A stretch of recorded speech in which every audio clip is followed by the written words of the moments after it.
चलो भैया स्टार्ट करते हैं। ठीक है भैया, तो हम कर रहे थे भैया TIR टोटल इंटरनल रिफ्लेक्शन। आज टोटल इंटरनल रिफ्लेक्शन की एप्लीकेशन करेंगे। ठीक है भैया, दो जो सबसे बड़ी एप्लीकेशन है उन्हीं को कराऊंगा। ठीक है भैया, वो भी समझाऊंगा और जो लिखना है वो मैं आपको व्हाट्सएप पे भेज दूंगा। ठीक है, जो लिखना है आपको, और आज वही जो बताऊंगा वही सब लिखना ही है। ठीक है, तो आपको ज्यादा दिक्कत होने वाली नहीं है उस चीज में। ठीक है, बात करते हैं भैया application of TIR total internal reflection. कल मैंने आपको बताया था, एक क्वेश्चन भी शायद मैंने दिया था जो नहीं कराया था, वो वाला क्वेश्चन कर देते हैं। ठीक है, एक क्वेश्चन मैंने कराया था, किसका किसका हो गया वाला क्वेश्चन?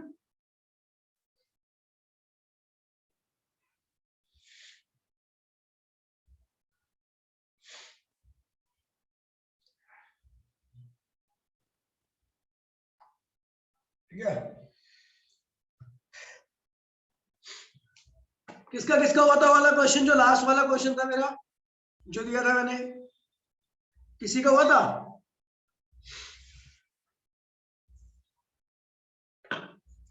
नहीं हुआ?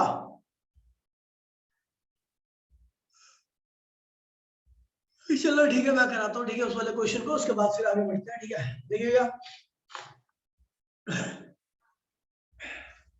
क्या था क्वेश्चन भैया, मेरे को याद नहीं है डाटा। ठीक है, फिर डाटा नहीं याद है, बाकी क्वेश्चन मुझे याद है। ठीक है, तो क्या रखा था भैया कि एक आपका नॉर्मल साइड टब है। ठीक है भैया, और ये टब है आपका।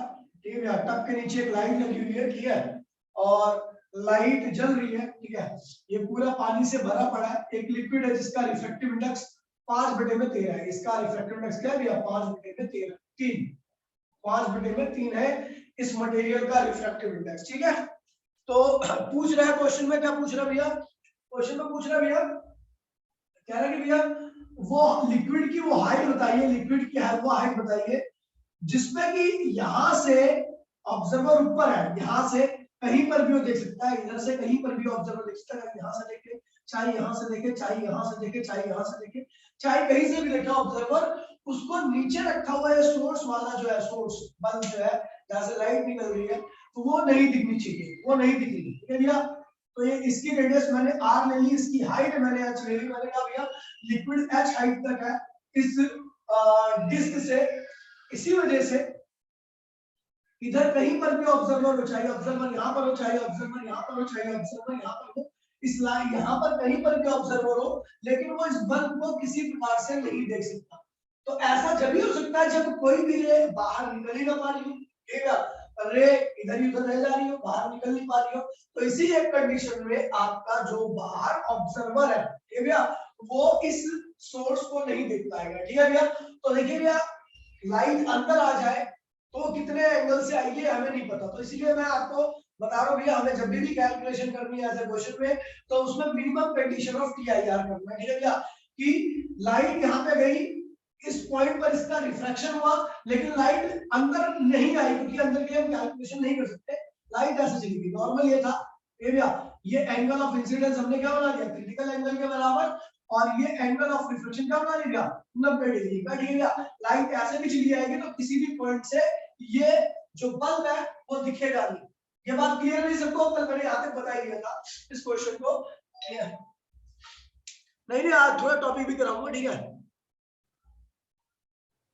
ठीक है भैया, तो देखिए भैया कहीं पर भी, कहीं पर भी, ठीक है, कहीं पर भी ऑब्जर्वर स्लाइड में कहीं पर भी हो तो उसको ये सोर्स नहीं दिखेगा। ठीक है भैया, तो उसके लिए क्या होना चाहिए? लाइट बाहर ना निकले कहीं पर भी, इस जगह पे कहीं पर भी लाइट रे जो आ रही है इस सोर्स से, वो रे कहीं पर भी ना जाए बाहर की तरफ, तो ऑब्जर्वर यहाँ पर बैठा ऑब्जर्वर नहीं देख सकता। ये पॉसिबिलिटी जब भी हो सकती है जब लाइट या तो उसका मिनिमम कंडीशन ऑफ TIR हो, या फिर लाइट इसी मीडियम में वापसी आ जाए। आपको पता भी है वापसी आ जाएगी तो पता नहीं किस डिग्री के एंगल पे आएगी, आप कैलकुलेशन नहीं कर सकते, इसीलिए आप मिनिमम कंडीशन ऑफ TIR लेके सॉल्व करोगे कि भाई लाइट ऐसे गई और ऐसे निकल गई, ऐसे निकल गई तो हमें यहाँ से कहीं से भी इस सोर्स, ये सोर्स पैसे भी दिखाई देगा। ठीक है, तो आपको पता भी है ये अगर एंगल IC है तो आपको पता है ये एंगल भी क्या होगा? IC होगा। ठीक है, ये एंगल भी क्या हो गया? आपका IC होगा। ये एंगल IC है तो ये एंगल भी IC होगा, क्योंकि ये क्या भैया ऑल्टरनेट एंगल है। ठीक है भैया, तो आपको निकालना है इस h हाइट की वैल्यू। ठीक है भैया, जिस मीडियम से जा रही है उसका रिफ्लेक्टिव इंडेक्स आपको दे रखा है, म्यू, म्यू की वैल्यू 5/3 है। ठीक है भैया, तो देखिए बड़ा आसान सा क्वेश्चन है, आपको पता है कि ऐसा जब भी होता है जब मैंने कल आपको बताया था लाइट अगर आर से आपकी जाए यू करके जाए और ऐसे निकल जाए तो ये पॉसिबिलिटी जब भी है जब आपका जो रिफ्रैक्टिव इंडेक्स होता है या फिर साइन आईसी जो होता है, IC minimum condition of TIR, minimum condition of TIR मैंने बताया था आपको, टीआईआर का क्या होता है भैया, साइन आईसी इक्वल्स टू 1 बाय म्यू। याद है बच्चा, सबको याद है बेटा, ये कंडीशन सबको याद है, हाथ खड़े कर लो। कल जो बताया था मैंने ये बता दिया मिनिमम कंडीशन ऑफ टीआईआर, ठीक है, तो ये मैंने कल बताया था आपको, ठीक है। तो आपको पता है ये साइन क्या होता है, तो देखिए भैया ये एक राइट एंगल ट्रायंगल बन गया जिसका एंगल आईसी है, ठीक है, ये एंगल 90 डिग्री है, ये क्या है भैया हाइपोटेन्यूस है, और ये क्या है भैया बेस, और ये क्या है भैया आपका परपेंडिकुलर। तो साइन क्या होता है भैया, परपेंडिकुलर अपॉन में हाइपोटेन्यूस 1 बाय में म्यू।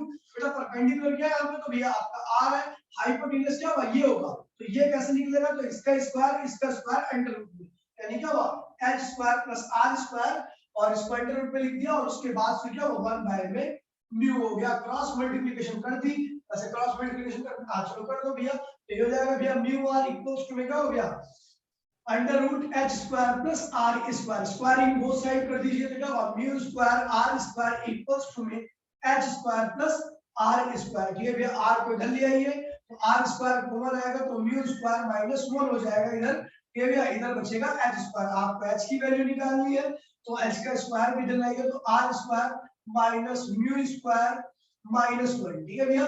अब देखिए यहां से आप देखिए इसको आप सॉल्व करोगे फर्दर, तो r स्क्वायर जो होगा स्क्वायर होने की वजह से ये अंडर रूट के बाहर आ जाएगा, तो आपका जो r अंडर रूट में mu square minus 1 that is the value of maximum height. इस हाइट पर आपको इस डिस्क की वजह से ये सोर्स कतई नहीं दिखाई देगा, ये बात क्लियर है अच्छा। अब यहाँ पर हमने r की वैल्यू क्वेश्चन में दे रखी है, आपको ऑलरेडी मेंशन है 1 सेंटीमीटर बोले तो 1 सेंटीमीटर, तो 1 × 10⁻⁻2 ये r की वैल्यू होगी, म्यू की वैल्यू क्या दिया 5/3, तो 5/3 का स्क्वायर कर दीजिए -1, सॉल्व कर लीजिए, ये आपकी हाइट आ जाएगी। बेटा क्लियर है चीज, ये क्वेश्चन क्लियर है सबको, ये क्वेश्चन क्लियर है सबको,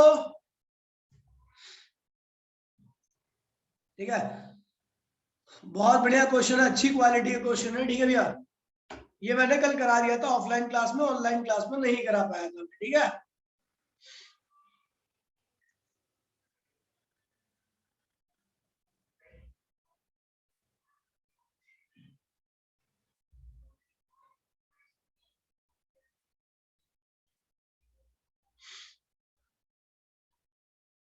ठीक है भैया, चलो आगे बढ़ते भैया, तो हो गया आज एप्लीकेशन ऑफ टीआईआर करेंगे, टोटल इंटरनल रिफ्लेक्शन की एप्लीकेशन करेंगे, ठीक है भैया, चलो दिखते हैं।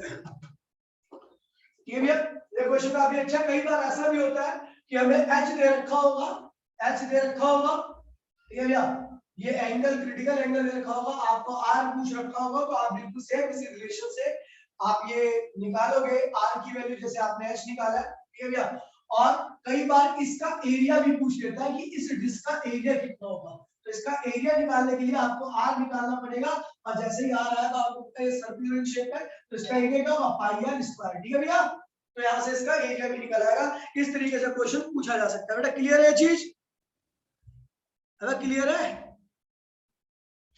ठीक है, तो इस तरीके से क्वेश्चन पूछे जा सकते हैं, इसके ऊपर अच्छे क्वेश्चन है। आगे बढ़ते हैं मिनटों में, इसको जो आज का टॉपिक है पहला हुआ है एप्लीकेशन ऑफ टीआईआर, जो लिखना है मैं आपको भेज दूंगा, ठीक है भैया, ठीक है, जो पहली एप्लीकेशन आपकी वह भी आपकी आपने देखा होगा डायमंड जो होता है वो डायमंड का तो भैया चमकता है, चमकदार होता है, उसको कहते हैं स्पार्कलिंग, ठीक है भैया, डायमंड चमकदार क्यों होता है, ठीक है भैया, तो इसे कहते हैं स्पार्कलिंग। अब वो जो स्पार्कलिंग होती है वो किस वजह से होती है, तो चलो समझते हैं भैया। पहली बात यह है कि जो डायमंड जिस मटेरियल का बना होता है उस मटेरियल का रिफ्रैक्टिव इंडेक्स क्या होता है, काफी ज्यादा होता है। डायमंड जिस मटेरियल का बना होता है उस मटेरियल का जो रिफ्रैक्टिव इंडेक्स होता है वो काफी ज्यादा होता है, ठीक है भैया, तो अब इस ज्यादा होने का फायदा उठाते हो डायमंड को चमकदार बना दीजिए, ठीक है भैया, इसी ज्यादा होने की वजह से फायदा हम उठाएंगे और डायमंड को बना देंगे चमकदार। अब कैसे बनता है चमकदार तो देखते हुए, चलो देखते हैं भैया, ठीक है। तो भैया बात करूं मैं स्पार्कलिंग, टॉपिक का नाम है स्पार्कलिंग ऑफ डायमंड, ठीक है भैया। तो देखिए भैया जो डायमंड होता है डायमंड की शेप कुछ इस तरीके से होती है,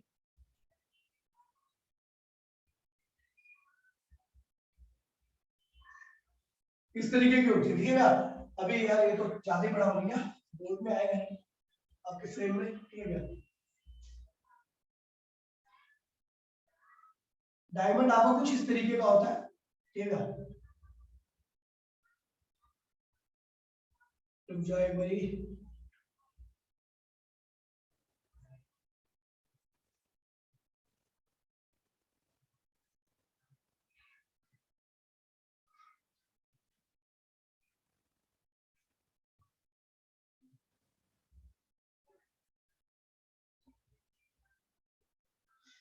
इस तरीके का होता है डायमंड आपका।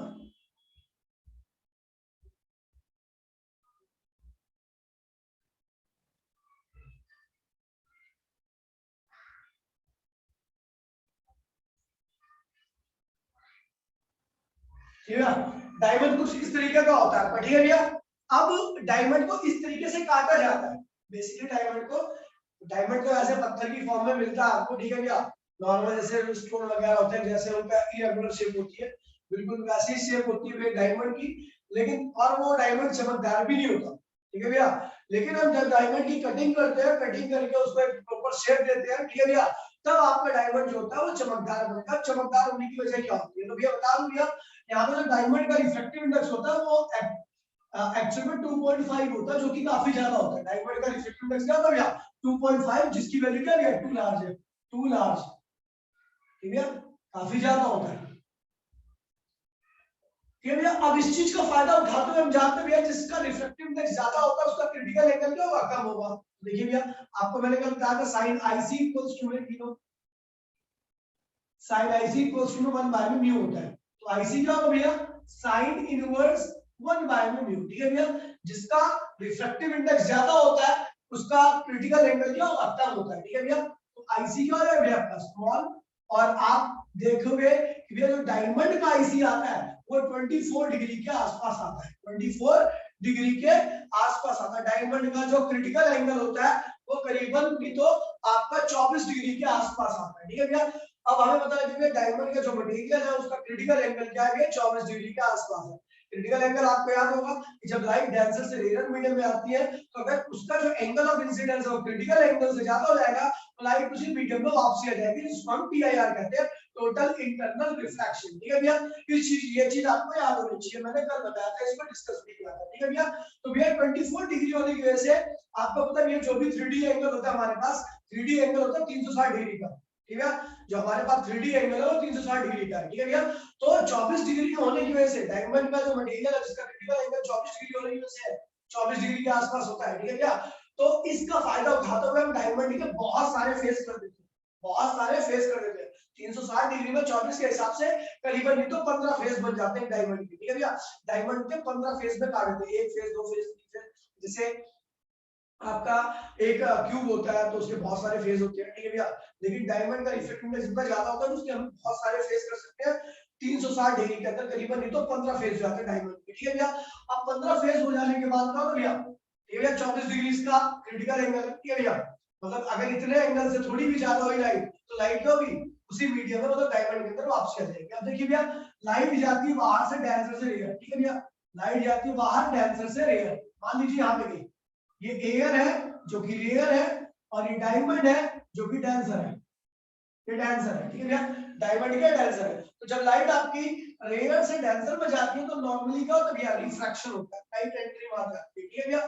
लेकिन जैसे ही किसी फेस पे पड़ती है लाइट, किसी फेस पे पड़ेगी डायमंड के, किसी भी फेस पे पड़ती है, तो उसमें फेस में पड़ने पे जैसी पड़ती है तो फेस का एक नॉर्मल होता है, जिसे आप नॉर्मल फेस के ऊपर एक परपेंडिकुलर लाइन होती है, ठीक है भैया। ये नॉर्मल है, इस वाले फेस पे गिरी है लाइट, तो उस फेस का नॉर्मल क्या भैया, आपका ये रहा, ठीक है भैया।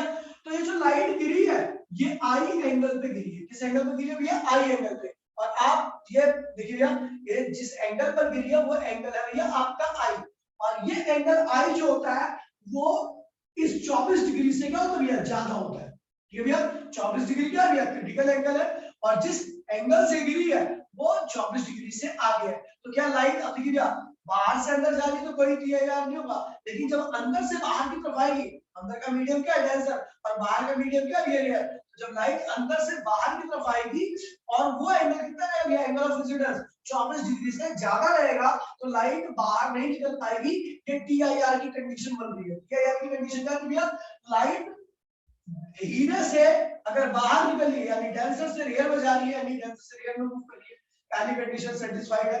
दूसरी कंडीशन क्या भैया कि एंगल ऑफ इंसिडेंस जो है वो क्रिटिकल एंगल से ज्यादा है, तो वो भी ज्यादा है। अब लाइट का क्या होगा, TIR होगा, लाइट बाहर निकलने की बजाय फिर दोबारा से घूमकर किसी दूसरे फेस पे चली जाएगी, इस वाले फेस पे चली गई। ठीक है भैया, अब इस वाले फेस पे गिरती है तो इस वाले फेस का नॉर्मल होता है, इस वाले फेस का दूसरा नॉर्मल होगा। ठीक है भैया, इस वाले फेस का दूसरा नॉर्मल है।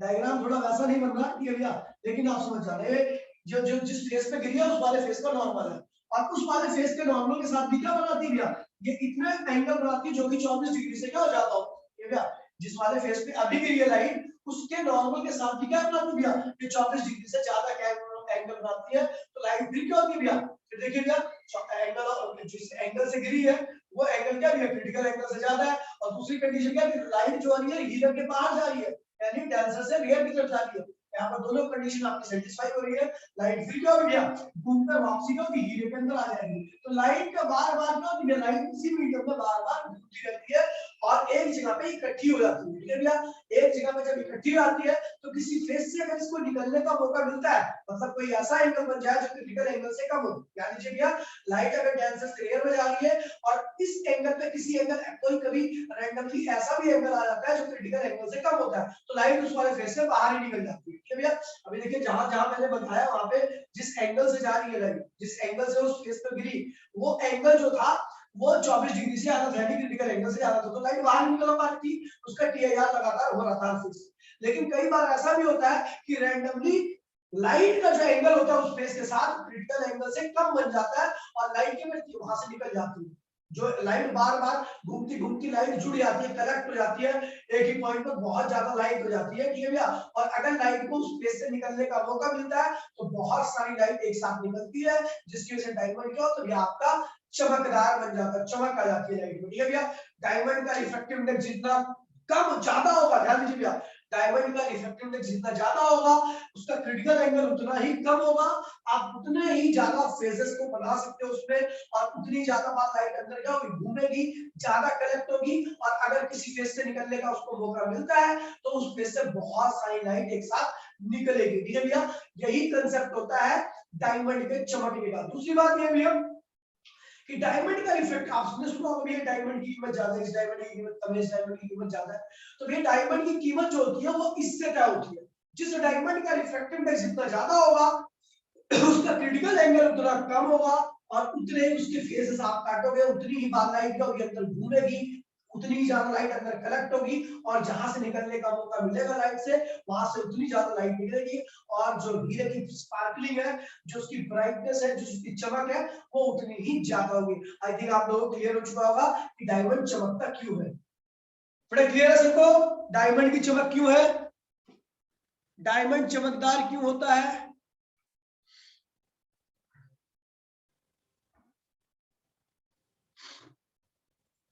हाथ नहीं खड़े हो रहे भैया, 2-3 बच्चों ने हाथ खड़ा किया।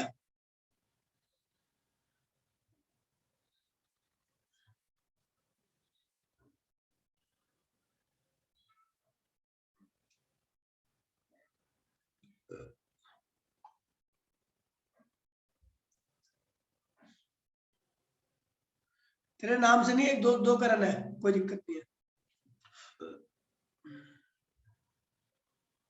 ठीक है, चलो भैया अब आगे बढ़ते हैं भैया। इसका जो मैं इसकी थ्योरी है मैं आपको भेज दे रहा हूँ। ठीक है, इसकी थ्योरी आपने लिया ना, बिल्कुल सेम जो मैंने बताया वही, थोड़ी सी अलग होगी, बाकी आप लिख लेना। ठीक है भैया, स्पार्कलिंग ऑफ डायमंड जो थ्योरी है मैं आपको भेज दे रहा हूँ जस्ट अभी। ठीक है, ताकि आप लिख लो उसके बाद। ठीक है, भेज दूं, चलो एक मिनट भैया, स्पार्कलिंग ऑफ डायमंड, एक सेकंड रुक जाओ बच्चा, डायमंड के स्पार्कलिंग की थ्योरी भेज रहा हूँ। किसने किसने सुना भैया, मिराज,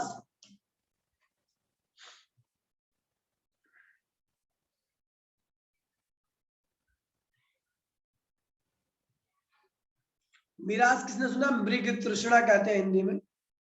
ठीक है, नहीं मिराज जेट नहीं भैया, नॉर्मल मिराज।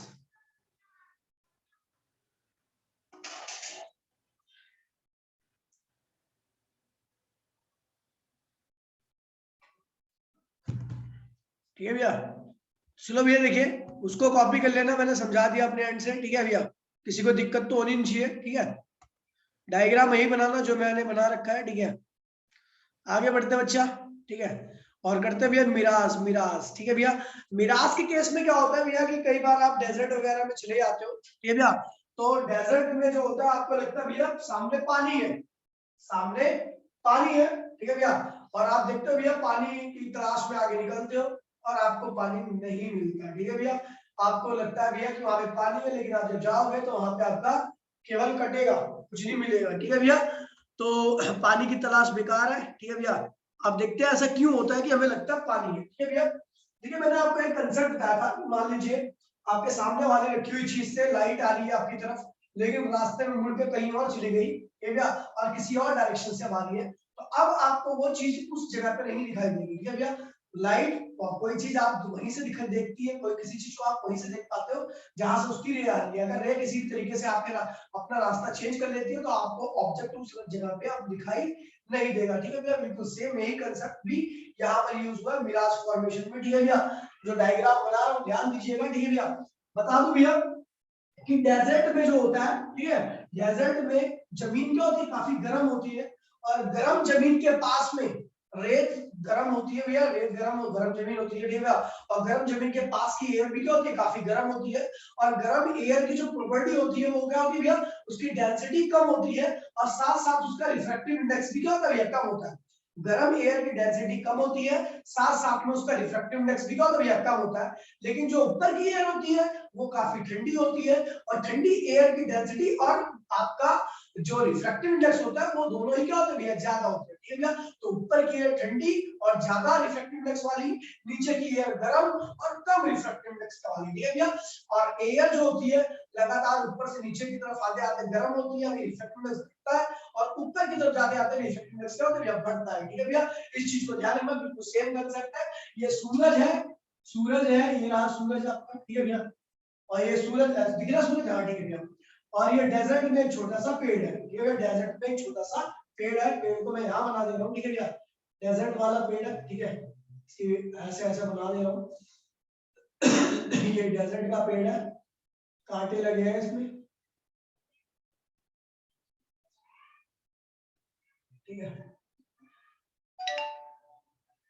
ठीक है भैया, ये डेजर्ट में एक पेड़ है। ठीक है भैया, अब पेड़ के ऊपर आती है एक रोशनी। ठीक है भैया, पेड़ के ऊपर आती है किरण, और किरण बनाती है अपने ऊपर इमेज इसकी, और वो इमेज आती है इधर की तरफ, नीचे।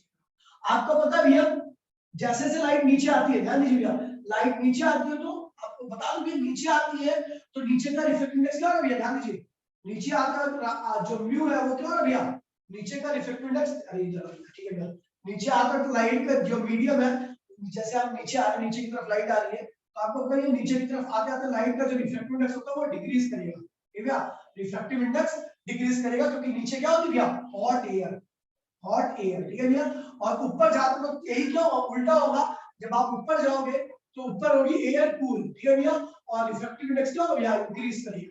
ठीक है भैया, तो लाइट जब आती है भैया ऊपर से नीचे की तरफ तो रिफ्लेक्टिव इंडेक्स कम होता है। ठीक है भैया, मैं यहाँ पे कुछ लेयर बना दे रहा हूँ। ठीक है, और लाइट टेढ़ी होकर आती है, देखिए लगातार टेढ़ी हो जाती है, सीधी नहीं बनानी है। क्यों, क्योंकि भैया आपको पता है भैया कि ऊपर से नीचे की तरफ आते आते लेयर का रिफ्लेक्टिव इंडेक्स क्या होता है, लगातार चेंज होता रहता है, हर पॉइंट पे अलग अलग रिफ्लेक्टिव इंडेक्स होता है, इसलिए लाइट का पाथ आप स्ट्रेट नहीं बनाना, हमेशा टेढ़ा बनाना। ठीक है भैया, मान लीजिए मैं इस पॉइंट पर देखता हूँ, तो इस पॉइंट पर क्या हो गया, टी आई आर हुआ, यहाँ देखिए टी आई आर नहीं हुआ, यहाँ का एंगल ऑफ इंसिडेंस क्या भैया आपका आई है, तो आपको पता है यहाँ पे एंगल थोड़ा क्या होगा, फिर बढ़ जाएगा, यहाँ पे एंगल क्या होगा, थोड़ा और बढ़ जाएगा। ठीक है भैया, और यहाँ पर एंगल ऑफ इंसिडेंस क्या भैया, दूसरा आई है, क्योंकि ये यहाँ पे दूसरी यहाँ की एयर का रिफ्लेक्टिव इंडेक्स क्या होगा, अलग होगा, तो यहाँ का एंगल ऑफ इंसिडेंस क्या होगा, मान लीजिए आई डैश है। ठीक है भैया, तो ये क्या होगी, थोड़ी और बढ़ जाएगी, दूर हो जाएगी, और यहाँ पर एंगल ऑफ इंसिडेंस क्या भैया, इतना ज्यादा हो गया है कि वो क्रिटिकल एंगल से क्या हो गया, ज्यादा निकल गया, यहाँ का एंगल ऑफ इंसिडेंस क्या भैया, क्रिटिकल एंगल से ज्यादा हो गया। अब जब लाइट क्रिटिकल एंगल से ज्यादा जाएगी तो लाइट अब इस मीडियम में नहीं आएगी, ये ऊपर की तरफ निकल जाएगी। ठीक है भैया, और लाइट जब ऊपर की तरफ निकल जाएगी तो इधर की तरफ ऐसे इसका पाथ क्या होगा, टेढ़ा हो जाएगा। ठीक है, ये लाइट आ रही है, देखिए एंगल यहाँ पे देखिए डेंसर मीडियम में एंगल क्या है भैया, इतना है, तो रेयर मीडियम में एंगल और बड़ा बन जाएगा। डेंसर मीडियम में एंगल और बड़ा हुआ तो ये एंगल और बढ़ गया। डेंसर मीडियम में एंगल और बड़ा बना तो रियल मीडियम में और बड़ा बन जाएगा। और एट लास्ट लाइट जो आपकी ऊपर की तरफ चली आएगी। और ऊपर की तरफ मुड़ इसलिए गई है बता दूं भैया, क्योंकि ऊपर क्या होगा, डेंसर मीडियम बढ़ता जाएगा, जैसे जैसे डेंसर बढ़ता जाएगा लाइट का दूसरी ज्यादा मुड़ती जाएगी। ठीक है भैया, एट लास्ट लाइट क्या होगी, एकदम सीधी जाती है, क्या मतलब ऊपर नहीं जाना आपको। ठीक है भैया, नीचे आकर लेयर का ये देखिए नॉर्मल से दूर हट रही है। ठीक है, नॉर्मल से यहाँ पे दूर हट गई, यहाँ पे और नॉर्मल से दूर हट गई, यहाँ पे नॉर्मल से बहुत ज्यादा दूर हट गई और उसका मीडियम ही क्यों हुआ, चेंज होता। लेकिन जब ऊपर जाने लगी तो ऊपर तो डेंसर मीडियम बढ़ेगा, ऊपर डेंसिटी का और रिफ्रैक्टिव बढ़ेगा, तो लाइट जो भी नॉर्मल की तरफ शिफ्ट करेगी। ये नॉर्मल की तरफ शिफ्ट कर लिए, यहाँ पे और शिफ्ट कर गई, यहाँ पे और शिफ्ट कर ली। ठीक है भैया, जब ऊपर जा रही है तो लाइट नॉर्मल की तरफ शिफ्ट कर रही है, इस डायरेक्शन में नॉर्मल की तरफ शिफ्ट कर रही है, और यहाँ पे नॉर्मल से दूर आ रही है, ये नॉर्मल से दूर आ रही है। तो आपको देखिए जो रे, जो पेड़ की इमेज इस रे के साथ आ रही थी उसकी डायरेक्शन क्या होगी, इधर होगी। अब आपको इमेज जो दिखेगी वो इधर दिखेगी, पेड़ की जो इमेज दिखेगी वो इस डायरेक्शन में दिखेगी। ठीक है भैया, पेड़ की जो इमेज दिख रही है आपको वो इस डायरेक्शन में दिखेगी, नीचे की तरफ। ठीक है, इन्वर्टेड इमेज। और आपको पता भैया, इन्वर्टेड किसी पेड़ की इमेज अगर इन्वर्टेड बन रही है तो इसका मतलब क्या भैया, उसकी इमेज जो बन रही है वो किसी तालाब में बन रही है। ठीक है भैया, तो आपको लगेगा भैया यहाँ पर क्या भैया कुछ पानी वानी है और आप उसकी तलाश में, देखिए आप यहाँ पे खड़े हो, आपको इमेज जो दिख रही है पेड़ की इन्वर्टेड जमीन पे दिख रही है। ठीक है भैया, तो आपको लगेगा भैया यहाँ पे कोई तालाब है, तो उसकी तलाश में जाओगे लेकिन आपको तालाब नहीं दिखेगा। ठीक है भैया, इसे कहते हैं मिराज। दोबारा से देख लीजिए भैया इस चीज को एक बार और रिपीट कर देते भैया। लाइट गई ऐसे, ठीक है भैया, लाइट आपकी सीधी सीधी गई, ठीक है भैया, इस पे पड़ी, इसकी इमेज लेकर ये रे आ रही है अपने साथ, लेकिन आपको पता है लगातार जैसे जैसे नीचे आ रही है तो आपको पता है इसका रियल मीडियम का बढ़ता जा रहा है, नॉर्मल से दूर हटती गई, दूर हटती गई, दूर हट गई। एक ऐसी कंडीशन आती है नॉर्मल से इतनी दूर हट गई इसका मीडियम ही क्या हुआ, पहले वाला हो गया। ठीक है भैया, और लाइट जब ऊपर आने लगी तो फिर ये थोड़ी और बैक होने लगी, क्यों, क्योंकि ऊपर का रिफ्लेक्टेंस क्या हो रहा है, इंक्रीज होने लगा, तो नॉर्मल की तरफ शिफ्ट करने लगी। यहाँ पे नॉर्मल से कम एंगल, थोड़ा ज्यादा एंगल, यहाँ पे और कम हो गया, यहाँ पर और कम हो गया। ठीक है, क्योंकि ऊपर डेंसर मीडियम बढ़ रहा है, जहाँ पे डेंसर मीडियम बढ़ता है वहाँ पे एंगल छोटा हो जाता है। तो ये जो रे आ रही थी, जिस रे के पास इसकी इमेज थी, वो धीरे धीरे अपने पाथ को ऐसे कर दिया। अब आपको इमेज इधर दिखेगी इस पेड़ की, और आपको लगेगा भैया जमीन पर पेड़ अगर है तो वहां पर कोई जरूर क्या होगा भैया, झील होगी जिसमें उसकी पेड़ की परछाई बन रही है। ठीक है भैया, तो आप इसकी तलाश में आओगे। ठीक है भैया, तो ये क्या होगा, इसे कहते हैं मिराज मतलब मृग तृष्णा। ठीक है भैया, अब इसकी जानकारी होना भी खतरनाक है, नहीं होना भी खतरनाक है। अगर जानकारी होगी, ठीक है भैया, तो आप सही में पानी जो रहेगा उसे कहोगे ये तो मिराज फॉर्मेशन है, ये तो मिराज हो गया। अगर सही में पानी है आप पानी फिर भी पीने नहीं आओगे, और अगर नहीं हुई तो आप पानी नहीं पियोगा फिर भी कहोगे यार वहां पे तो पानी है, चलो पानी पीने चलते हैं। तो जानकारी होना और ना होना दोनों ही खतरनाक है। ठीक है भैया, ये है टॉपिक। ठीक है मिराज, ठीक है भैया, थोड़ा सा थ्योरेटिकल है, थोड़ा एक बार और वीडियो को रिवाइंड करके देखोगे तो आपको ज्यादा समझ में आ जाएगा। ठीक है भैया, नॉर्मली क्या होता है यहाँ पे पूरा TIR का कंसेप्ट है, टोटल इंटरनल रिफ्लेक्शन का। बेटा क्लियर है टोटल, ये क्लियर है बच्चा, किसको किसको क्लियर है भैया?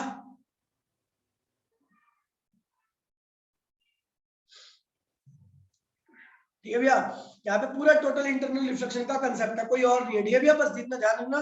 ठीक है, और आप सभी को 9 वर्ष की शुभकामनाएं। कल आपकी छुट्टी रहेगी, मंडे की संडे की टाइमिंग जो रहेगी मैं आपको भेज दूंगा थोड़ी बार। मिलते हैं अगली क्लास में, टाटा बाय बाय। इसकी थ्योरी में भेज दे रहा हूँ आपको। ठीक है, टाटा बाय बाय। डायग्राम देख लेना, ठीक है, डायग्राम में इससे अच्छा भेज दूंगा। ठीक है, आपको मिलते हैं अगली क्लास में।